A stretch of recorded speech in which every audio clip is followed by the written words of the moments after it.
want to talk about defensive reading. I think the most important thing to know in defensive reading is that we are neither entirely still throughout our defensive read, and we're neither moving around the entire time while we're reading on defense. But if I had to choose one, I would say that it would be better for us to be still and waiting to react to the play on defense rather than moving around for no reason. So when we are on defense, the ratio between our steps and our still waiting should be like this.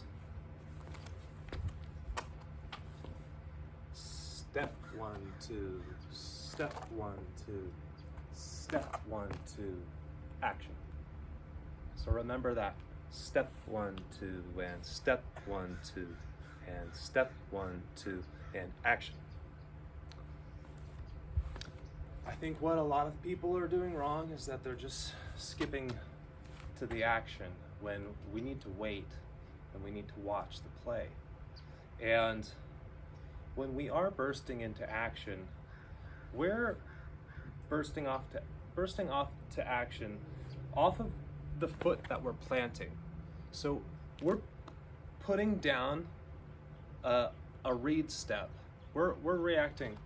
So let me rewind a little bit and say we're taking these three read steps as we're reacting to what's going on the other side of the court.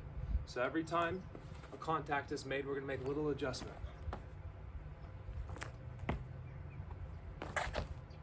So as we're reading the play and taking a read step reaction to each contact from the other side,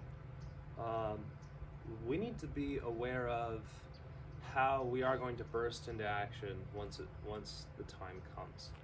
So say if I take this right step, read step here, we need to think about, I'm planted on this right foot right now, which means I can use that opposite direction and bounce off that right foot. Or if I'm planted with this right foot here and I need to go forward, well, I could swing my left leg forward and then run from there. Right, so each one of these read steps, reactions, as the ball makes contact on the other side is us getting into like our plant to then bounce off of it and go make the play. Or if we read the hit correctly and they swing cross, then usually it'll come right into our platform, or we'll make a slight step to adjust. And so let me go over like what that would look like. So if I'm playing and the first pass is pretty far off the net, I usually take a back step because the set is going to be off the net. And if the set's off the net, I'm thinking they're more going to play the back of the court. If the set is tight to the net, then I think that they're going to be playing the front of the court. And then I'll wait for the set, and then I'll read if the set is indeed tight to the net or off the net like how it started. And if they set off the net, then I'm going to take another step here. And look where I am right here. So where I am right here is I took this step back here. I can pounce off that step and get to the front of the net. Okay? And so I'm taking a read step off that set. If the set is tight, then I'm probably going to take a step in like this. And then if the set was tight and I did just take that step, then I'm pretty much in position to dig across hit. If they take the cut shot, then I have to run here, get down here. If they take the line shot, then I need to cross here, come over here and try to get the ball. So to reiterate, when we're on defense, we're going to take a read step and react to every contact on the other side of the net. And on that third step, we need to be ready to bounce and react to go get the ball if it's a shot.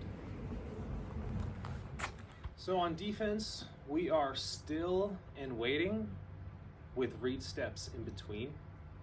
And we need to be ready to bounce off of our read step to go get the dig. One last thing I want to mention on defensive reading, and that's when we're reading the play, when we're reading the ball, when we're reading the other team, we should be reading our partner just as much as we read anything else. And so when we're back here on defense, we're reading our partner's block. We're reading if they're blocking a line or if they're blocking across. We're reading their block to see if the hitter will be able to hit a line shot over their hands. And another thing we need to do is always pay attention to your partner, because they're going to pull a lot of the time. And you want to see which lane they pull into. I don't even care if someone tells me which way they're going to pull. That doesn't matter to me, because I'm always reading my blocker. And so they can pull wherever they want. I'm going to see where they pull, and I'm going to adjust to that. So if they pull across, I'm scooting over to go get to the left side. If they pull line, then I'm fine over here.